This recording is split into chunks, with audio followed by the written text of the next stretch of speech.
지금 내가 나를 보내신 이에게로 가는데 너희 중에서 나더러 어디로 가는지 묻는 자가 없고 도리어 내가 이 말을 함으로 너희 마음에 근심이 가득하였도다. 그러나 내가 너희에게 실상을 말하노니 내가 떠나가는 것이 너희에게 유익이라. 내가 떠나가지 아니하면 보혜사가 너희에게로 오시지 아니할 것이요 가면 내가 그를 너희에게로 보내리니 그가 와서 죄에 대하여 의에 대하여 심판에 대하여 세상을 책망하시리라.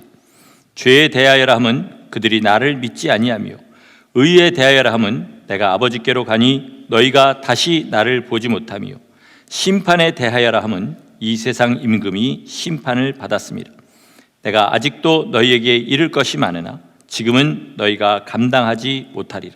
그러나 진리의 성령이 오시면 그가 너희를 모든 진리 가운데로 인도하시리니 그가 스스로 말하지 않고 오직 들은 것을 말하며 장래 일을 너희에게 알리시리라. 아멘. 오늘은 우리 주님께서 부활하신 것을 기념하는 날입니다. 하나님께서 사람을 창조하시고 그 사람이 죄에 빠진 다음에 우리 세상에는 우리 사람들에게는 가장 큰 사건이 세 가지가 있는데, 첫째는 주님께서 이 땅에 오셔서 죽으시고 부활하신 것입니다. 둘째는 성령께서 우리 안에 오신 것입니다. 성령 강림하신 것이죠. 그리고 마지막 세 번째는 우리 주님께서 다시 오시는 것입니다. 우리는 지금 이 첫 번째와 두 번째 것이 다 이루어지고 마지막 주님 다시 오시는 것만, 그것도 코앞에 두고 있는 그런 시대를 살고 있습니다. 우리 주님께서 죽으시고 부활하신 것은 정말 인류 역사 최대의 사건입니다. 제가 이런 표현을 해서 좀 죄송합니다.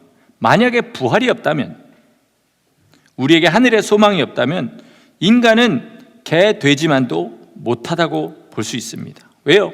적어도 그들은 불행한 것을 느끼지 못하고 죄 그리고 세상의 고통스러운 것을 느끼지 못하지만 우리들은 그 모든 것을 다 느끼고 살기 때문이죠. 그러나 주님께서 죽으시고 부활하셔서 우리에게 하늘의 소망을 주셨기 때문에 비로소 우리 인생이 인간다워질 수 있는 줄 믿으시기 바랍니다. 그러면 이 부활이 정확하게 우리한테 어떤 의미가 있는지 오늘 좀 살펴보고 우리의 부활의 소망을 더 굳건히 하는 시간을 가지기를 원합니다. 우리 주님께서 부활하신 첫 번째 의미는 뭐냐면요, 우리도 부활한다는 것입니다. 우리도 부활한다는 것이에요. 자, 우리 한국에는요 예전에 이런 속설이 있었다고 합니다. 남자는 6일을 굶으면 죽고 여자는 7일을 굶으면 죽는다, 이런 이야기가 있었대요. 그런데 기독교가 우리나라에 들어와서 사람들이 예수님의 죽으심과 부활을 믿고 또 예수님이 처음에 40일을 금식하신 것을 믿게 되면서 사람들이 6일 금식, 7일 금식하다가 40일 금식하는 사람도 생기고 20일, 열흘 금식하는 사람들이 생기게 되었습니다. 자, 뭘 보고 알게 된 걸까요? 그전 그냥 6일만 굶으면 죽는다고 생각했는데 예수님이 40일을 금식하셨다고 하니까 사람은 40일 금식할 수 있구나, 이렇게 믿게 된 거죠. 마찬가지로 하나님께서는 사람을 누구나 다 부활할 수 있도록 만드셨는데 그 전까지는 아무도 부활이란 것을 생각하지 못하다가 우리 주님께서 죽으시고 부활하심으로 말미암아 그 믿음이 우리 가운데 들어왔을 때 우리도 부활을 소망할 수 있게 된 것입니다. 그런데 부활에는 그냥 부활이 있는 게 아니라 생명의 부활과 사망의 부활이 있습니다. 우리 주님께서 생명의 부활을 하시고 첫 열매가 되셨습니다. 주님은 삼위 중에 한 분이신 하나님이십니다. 예수님은 하나님이세요. 그런데 이 땅에 오실 때는 제가 여러 번 말씀드리지만 우리랑 똑같은 사람으로 오셨습니다. 자, 그래서 주님께서 죽으셨는데 우리의 모든 죄를 다 뒤집어 쓰고 죽으셨는데 주님께서 부활하셨습니다. 뭐 때문에 부활하셨습니까? 주님은 죄가 없으시기 때문입니다. 우리랑 다 똑같으신데 딱 한 가지가 다르셨어요. 그것은 뭐냐면 죄가 없으셨기 때문이죠. 그럼 우리도 부활하려면 어떻게 됩니까? 우리 생명이 부활하려면 어떻게 해야 돼요? 죄가 없어야 합니다. 그래서 우리의 죄를 씻을 수 있도록 예수 그리스도께서 보혈을 흘리시고 우리의 죄를 씻을 수 있는 능력의 피를 흘리시고 그리고 십자가에서 죽으신 것입니다. 이것을 믿고 자기의 죄를 날마다 씻으며 죄와 싸우며 그 길을 걸어가는 사람들은 마지막에 주님이 하신 그 부활에 우리도 다 동참하게 될 것입니다. 이것이 우리 부활의 가장 기본적인 신앙입니다. 그런데 오늘은 조금 더 다른 측면에서 말씀을 좀 나눠보도록 하겠습니다. 오늘 본문을 보면 성령님께서 오실 것을 주님께서 말씀하십니다. 근데 성령님이 오시려면 어떻게 해야 된다고 하시는지 혹시 방금 읽은 본문에서 기억하십니까? 내가 가야 성령님께서 오신다, 그렇게 말씀하셨어요. 왜 그런지 설명은 안 하셨지만 성령님은 예수님께서 죽으시고 부활하시고 승천하셔야만 올 수 있는 분이었던 것입니다. 어떤 찬양의 가사를 보니까 미국 찬양에 이런 가사가 있습니다. 주님께서 십자가에 달려 죽으시고 부활하신 것이 분명합니다.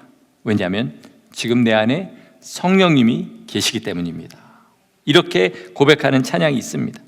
우리가 예수님을 믿고 구원받게 된 것은요, 오직 성령님의 역사입니다.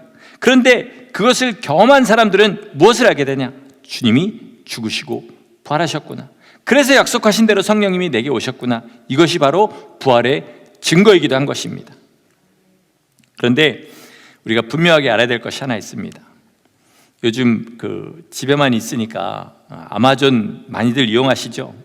그런 아마존 박스를 그렇게 배달하고 가는 UPS 드라이버처럼 우리 성령님은 구원을 우리에게 배달하시고 그냥 떠나시는 분이 아니라는 사실입니다. 성령님께서는 왜 우리 가운데 오셨냐면 우리와 동행하려고 오셨습니다. 동행하려고 오셨어요. 그러므로 온전한 구원은 주님 앞에 설 때까지 성령님과 온전히 동행하는 사람만 받을 수 있는 것입니다. 요즘 이제 제자 훈련하고 그리스도를 본받아 365 하시는 팀들이 세 팀이 있는데 그 주제가 뭐죠? 동행입니다. 동행. 주님과 어떻게 하면 동행하는가, 이것을 같이 나누고 있어요. 우리가 성령님과 온전히 동행할 수만 있다면 주님께서 앉아 계신 그 보좌에 우리도 마지막에 갈 수 있는 것입니다. 저도 그 영광을 온전히 경험해 보지 못해서 도대체 어떤 것인지, 주님과 함께 누린 영광이 어떤 것인지 말로 표현할 수가 없어서 죄송합니다. 그러나 한 가지 분명히 주님께서 개런티 하신 게 있어요. 뭘 개런티 하셨냐? 사람이 누릴 수 있는, 상상할 수 없는 최고의 기쁨이라는 것입니다. 여러분이 주님과 보좌에 앉아서 상상할 수 없는 그런 기쁨을 누릴 수 있어요. 그런데 이 복음을 듣고도 그동안 워낙 죄에 젖어서 살았기 때문에 하늘의 영광이라는 것이 나에게는 맞지 않는다, 이렇게 생각하는 분이 참 많아요.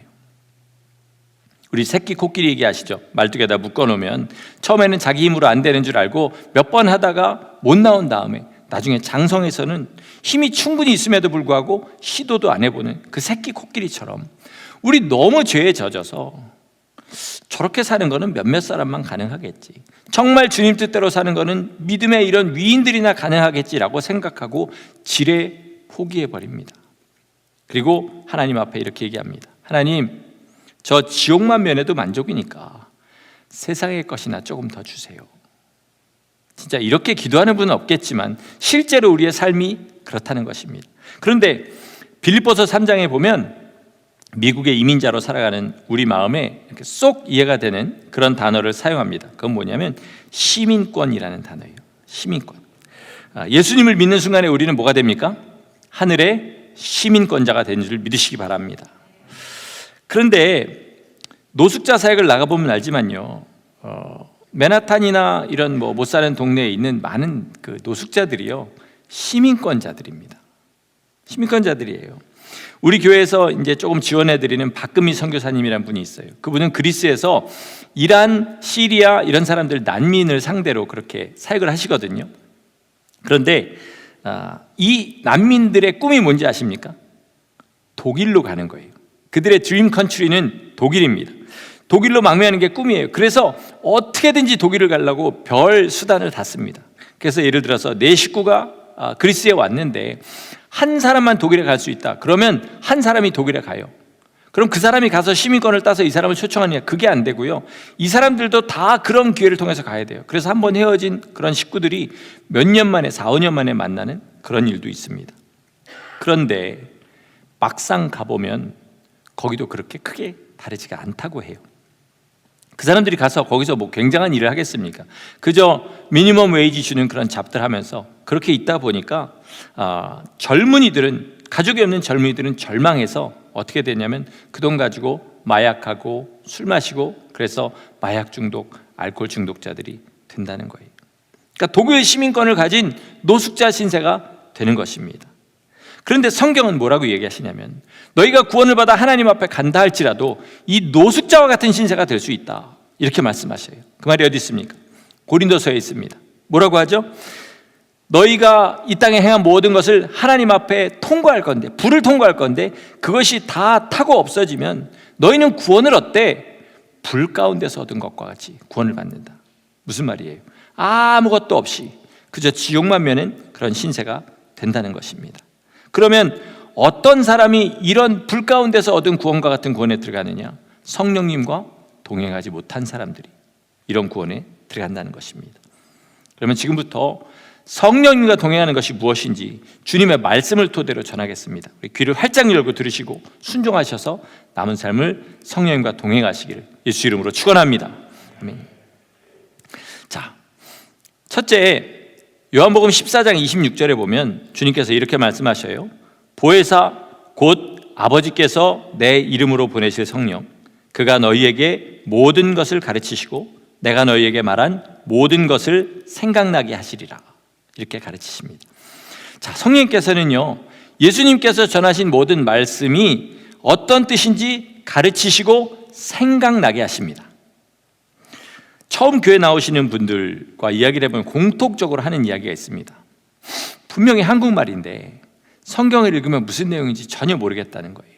설교를 들어도 무슨 내용인지 전혀 모르겠다는 겁니다. 많이 배우시건 못 배우시건 아무 상관없어요. 처음에 예수님을 모르는 상태에서 교회를 나오면 무슨 말인지 한마디도 이해를 못하겠답니다. 단어와 문장의 뜻은 알겠는데 저게 도대체 무슨 의미를 가졌는지 모르겠다는 거죠. 그러나 우리 예수님을 믿는 그 순간에 그것들이 다 이해가 되죠. 제 지난 날을 돌아보면요, 저 고등학교 2학년 때 주님을 만났는데 그 전에 어릴 때부터 모태신앙으로 교회를 계속 다녔어요. 근데 지금 아무리 기억해 보려고 해도요, 그 전에 들은 설교 내용들이 기억나는 게 아무것도 없습니다. 그냥 항상 설교는 빨리 끝나기만을 기다리면서 그렇게 들었던 기억밖에 없대요. 그런데 주님을 만나자마자 이제 복음의 모든 것이 실제로 믿어지게 되었고, 어떤 은혜로운 말씀들은 그 다음부터 알아듣고 눈물도 흘리고 하나님을 찬양하고 그런 일도 있었습니다. 그러다가 미국에 와서 이제 성령 세례를 받게 되면서 그 다음부터 말씀들이 더 선명해지기 시작한 거죠. 무슨 말입니까? 성령께서 가르치시지 않으면 아무도 복음을 깨달을 수가 없다는 것입니다. 그래서 마태복음 12장에 주님 뭐라 그러셔요?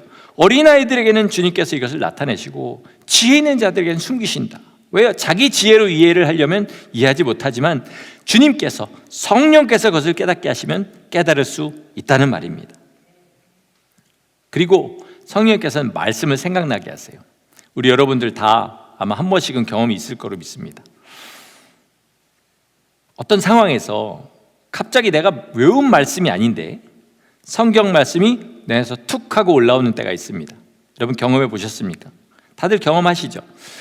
그게 뭐냐면 성령님께서 말씀을 생각나게 하시는 거예요. 예를 들어 이제 이런 경우죠. 코스코에서 물건을 잔뜩 샀는데 200불을 주고 20불 거스름돈을 받아야 되는데 50불을 주는 경우가 있습니다. 또는 다 가지고 왔는데 아주 비싼 물건인데 보니까 스캔을 안 해서 차지를 안 한 경우가 있어요. 그때 우리의 마음에 성령님께서 말씀하시죠. 도둑질하지 말아라. 그죠? 그런데 그것을 성령님의 말씀으로 듣는 사람은 다시 돌아가서 야, 너네 이거 차지 안 했다, 또는 돈을 더 줬다, 이렇게 돌려주는데 이것은 하나님이 주신 복이다, 그리고 그냥 가져가는 사람들도 있어요. 그렇게 돼서는 안 되는 거죠. 그런데 이 말씀에 순종하는 것이 뭐냐? 성령님과 동행하는 것이라는 겁니다. 기본적으로는 우리 배운 말씀을 삶에서 순종하는 거고요, 또 삶에서 어떤 선택의 순간이 왔을 때 주님께서 그때 생각나게 하시는 말씀, 보통은 순종하기 어려운 말씀들이에요. 그런데 이것을 하나하나 순종해 나갈 때 어떻게 되는 거라고요? 성령님과 동행하는 것이라는 겁니다. 두 번째, 성령님께서 오시면 예수님을 증거하십니다. 어디에 있습니까? 요한복음 15장 26절에 있어요. 제가 읽겠습니다. 내가 아버지께로부터 너에게 보낼 보혜사 곧 아버지께로부터 나오시는 진리의 성령이 오실 때에 그가 나를 증언하실 것이요. 이렇게 얘기합니다. 성령님께서는 오셔서 뭐 하시냐면 복음을 증거하십니다. 예수님을 증거하십니다. 그러면 그와 동행하는 사람은, 성령님이 그 안에서 역사하는 사람은 당연히 예수님을 전해야 됩니다. 그래서 베드로나 이런 사람들이 예수님께 어떤 기적을 보고 할 때 예수님이 뭐라고 하시냐면 항상 야, 너네 나가서 내 얘기하지 마. 나를 증거하지 마. 나는 사람의 증거를 취하지 않는다. 그런데 언제부터 사람이 예수님을 증거하게 하셨어요? 성령님이 오신 다음부터입니다. 그러므로 우리가 살면서 제가 여러 번 말씀드려요. 만약에 내 마음에 예수님을 증거할 마음이 생기지 않는다. 그러면 그 사람은 성령님이 안 계시거나 옛날에는 그랬는데 지금은 그렇지 않다. 그러면 성령님께서 그 안에서 소멸되신 증거라고 봐야 됩니다. 그러므로 여러분, 가장 성령 충만을 빨리 회복하는 길이 뭐냐? 예수님을 증거하기 시작하는 거예요. 내 안에서 성령이 소멸된 것 같다 할지라도 아주 떠나신 것이 아니니까 예수님을 전하기 시작하면, 십자가를 전하기 시작하면 그 안에서 불같이 성령님이 다시 역사하시는 그런 놀라운 은혜가 있습니다. 그러므로 여러분, 끊임없이 예수님을 증거하기를 힘쓰시기를 축원합니다. 이게 저절로 되는 게 아니에요. 성령님께서 내 안에 자꾸 마음을 주시잖아요. 그때 내 입을 열기 시작하면 너의 입에 내가 할 말을 넣어주겠다. 그렇죠? 날마다 기도하고 영혼 구원하기 위해서, 예수님 증거하기 위해서 그렇게 하면 어느 순간에 내 입술을 여는 그 순간에 주님께서 복음을 전할 수 있도록 해주시겠다는 거죠. 성령께 순종하셔서 예수님의 증인 되시기를 축원합니다. 아멘. 마지막으로 오늘 본문의 말씀과 같이 성령님께서는 우리를 진리 가운데로 인도하십니다. 그러기 위해서 우리를 책망하시기도 하고 위로하시기도 하고 지혜의 말씀을 주시기도 합니다. 죄가 있을 때요, 절대로 성령님께서 그것을 그대로 내버려 두지 않으십니다. 소년원에 다니면서 복음을 전하시는 선교사님의 이야기를 들었어요. 이분은 어렸을 때 사고를 많이 쳤다고 그래요. 하나님의 은혜로 소년원까지는 들어가지 않았지만 그냥 소년원에 들어가도 아무것도 이상하지 않을 만큼 그렇게 반항하였다고 합니다. 그래서 자기는 그 아이들을 이해하고 품어줄 수 있다고 합니다. 그러나 그 아이들의 죄를 있는 그대로 품어주지는 않는다는 거예요. 반드시 책망한다는 겁니다. 그래서 제일 답답한 경우가 뭐냐면, 다른 분들이 와서 복음을 전할 때 하나님이 너희를 있는 그대로 다 받으셨으니까 너희 죄는 이제 없는 것이다, 이런 식으로 아이들에게 그 성경과 다른 그런 소망을 주는 것이 굉장히 답답하다고 해요. 자기는 절대로 그렇게 하지 않는다는 거예요. 성경적이지 않다는 거죠. 성령님이요, 우리 죄를 회개하게 하실 때 뭐부터 하십니까? 그럼 뭐부터 하셔요? 책망부터 하십니다. 우리의 마음을 막 찌르세요. 그리고 이들은 더 이상 살 수 없도록 그렇게 막 만드신 후에, 그리고 어떻게 하십니까? 우리가 죄를 자복할 때 아들의 피가 우리 가운데 역사하게 하시고 그 죄를 씻고 회개할 수 있게 하십니다. 그런데 이 아이들은 누가 봐도 범죄자라서 그 과정이 너무 쉽다는 거예요. 그런데 누가 와서 망쳐놓냐면 이 다른 복음을 증거하는 사람들이 와가지고 그런 식으로 해놓고 나면 애들이 내 죄 다 용서받았다는데요, 뭐 이런 식으로 얘기하면서 반항을 한다는 거죠. 제 경험으로 여러분에게 말씀드리면, 제가 아는 성령님과의 동행은 책망의 연속입니다. 책망이 있고 자복이 있고 죄 씻음이 있고, 이것에 계속되는 과정이에요. 성령님께서 까다로운 분이시라 저한테 계속 책망하시는 게 아니에요. 왜냐하면 그만큼 제 인격과 삶이 죄에 젖어 있었기 때문에, 그리고 주님께서 제게 주시려고 하는 것이 하늘의 완전한 복이기 때문에 그냥 그렇게 살도록 두실 수는 없는 거예요. 여러분도 마찬가지입니다. 우리 삶에 붙어있는 죄들, 주님 싫어하시는 생활 습관들, 이런 것들이요, 근본부터 잘못된 이런 믿음의 생각들, 이거 성령님께서 가만히 두고 보지 않으십니다. 성령께서 우리 안에 깨달음을 허락하실 때도 있고 사람을 보내서 책망하실 때도 있어요. 그런데 이 책망을 대부분은 싫어해요. 그냥 이대로 믿다가 이대로 천국 갔으면 좋겠다는 거예요. 저도 그렇게 해서 갈 수 있는 길이 있으면 정말로 좋겠습니다. 그렇게 해서 주님의 영광에 참여할 길이 있으면 정말로 좋겠어요. 그러나 이 땅에서 주님과 같이 정결하여지는 것이 온전한 완전한 구원인 줄 믿으셔야 됩니다. 그러면 날마다 우리 삶은 뭐냐? 우리의 더러움을 씻는 거예요. 그리고 더 주님처럼 정결해지는 겁니다. 주님처럼 완전히 정결한 자가 주님과 함께 보좌에 앉아서 다스리시고, 그리고 그렇지 못한 사람들은 그 믿음에 따라서 받는 영광이 다르다는 거죠. 그래서 바울은 해의 영광이 다르고 달의 영광이 다르고 별의 영광이 다른데 별과 별의 영광이 다르다, 이렇게 이야기하는 겁니다. 요즘은 정말 이혼을 참 많이 합니다. 정말 어쩔 수 없어서 이혼하게 되는 경우도 있지만, 어떤 젊은이들은 결혼한 지 한 달 만에, 6개월 만에 막 이렇게 이혼들을 하죠. 그 이유가 뭐냐면요, 조금 살아보니까 내가 기대했던 그런 사람이 아니라는 거죠. 이거를 아주 좋은 말로 4글자로 뭐라 그래요? 성격 차이. 누가 벌써 아시고 대답을 하셨네. 성격 차이라고 해요. 성령님과 동행도요, 여러분 같은 관점에서 보셔야 돼요. 성령과 동행하면 마냥 좋을 거라고 생각하시는 분이 있죠. 마냥 기쁘기만 할 거라고. 그런데 그렇지 않은 거예요. 우리 육신은 절대로 성령과 동행하는 걸 기뻐하지 않습니다. 문자 그대로 이게 좁고 험한 길이에요. 바울 사도는 갈라디아서에서 분명히 얘기합니다. 성령은 육체의 소욕을 어떻게 한다? 거스린다, 반대하신다. 그리고 육체의 소욕은 성령을 반대한다, 분명히 이렇게 얘기해요. 제가 결혼한 지 27년 됐습니다. 아내를 분명히 사랑해서 결혼했고요, 지금도 사랑하고 있지만, 그러나 어떤 면에서는 여전히 제가 맞춰줘야 되는 부분이 있어요. 당연히 우리 아내도 제게 맞춰주는 부분이 있을 겁니다. 그거를 안 참으면 같이 못 사는 거예요. 그러나 그것은 둘 다 결점이 많은 사람이 동행할 때의 이야기죠. 성령님은 어떤 분이세요? 전지전능하신 하나님의 영이십니다. 아멘이시죠? 그러면 전지전능하신 하나님의 완전하신 영과 결점투성인 사람이 같이 동행할 때 어떤 일이 일어나야 됩니까? 절대적인 순종이 필요해요. 제가 예전에 이제 노래할 때 애들을 가르치잖아요. 저도 학생이었던 때가 있고요. 그러면 건방지게 잘 모르면서 아는 척하는 애들이 있어요. 그러면 한국에서는 때려도 됐습니다. 그래서 이렇게 막 엎드려 뻗쳐 그러고 막 벌도 주고 막 그렇게 했습니다. 성령님이 정말 그렇게라도 하시면 좋겠다는 생각이 많이 들어요. 건방지게 성령님 앞에 자기 생각을 내세우고, 이거는 내 생각엔 이렇지 않다라고 하는 사람을 진짜 엎드려 뻗쳐 시켜가지고 그렇게 정결하게 하시면 좋겠지만, 우리 성령님은 너무 인격적이시기 때문에, 왜 성령님의 음성을 뭐라 그래요? 세미한 음성, 세미하게 너 이렇게 하지 않겠니? 라고 말씀하실 때, 예, 그러겠습니다 하는 사람에게 더 큰 음성을 들려주시고요, 너 이렇게 하지 않겠니? 할 때 제 생각은 다른데요, 이러는 사람에게는 그 음성을 안 들려주신다는 거예요.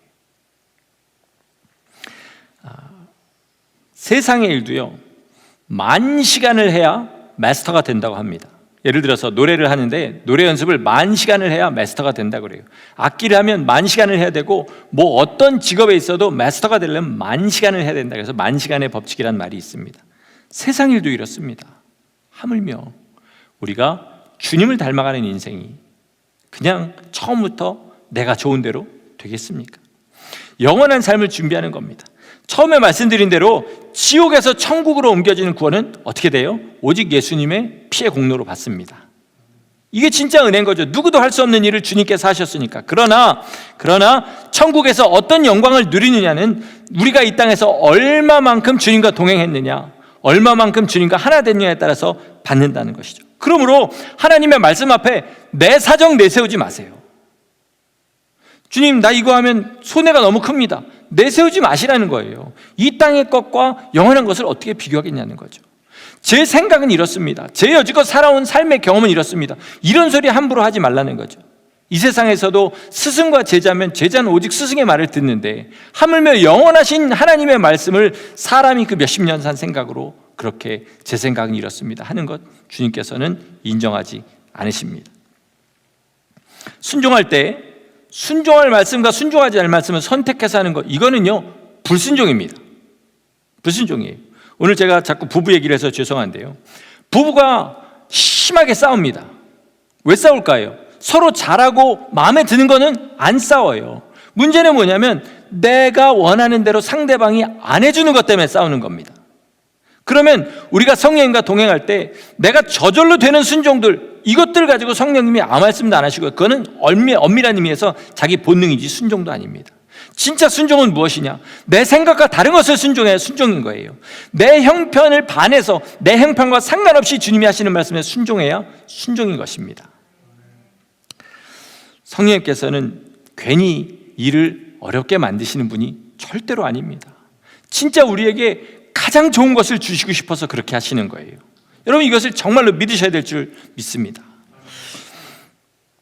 한국 부모들이 자식한테 벌 주거나 이렇게 때릴 때 잘하는 말이 있는데, 왜? 이거 다 너 잘 되라고 하는 거야, 이렇게 얘기하잖아요. 근데 저도 그 말을 참 많이 했는데 진짜 잘 되는 줄 알고 그렇게 했는 줄은 사실 모르겠습니다. 제가 뭘 알겠어요. 그렇게 해서 자식들이 잘 된 건지 안 된 건지 저는 모르겠다는 거죠. 그러나 모든 것을 아시는 성령님께서는 우리 잘 되라고 책망하시고요, 우리가 정말로 이 땅에서 죽어갈 만큼 힘들 때 우리를 위로하시고요, 그리고 세상에 아무 소망이 없을 때 하늘의 소망을 보여주셔서 우리를 다시 살아나게 하시는 분이십니다.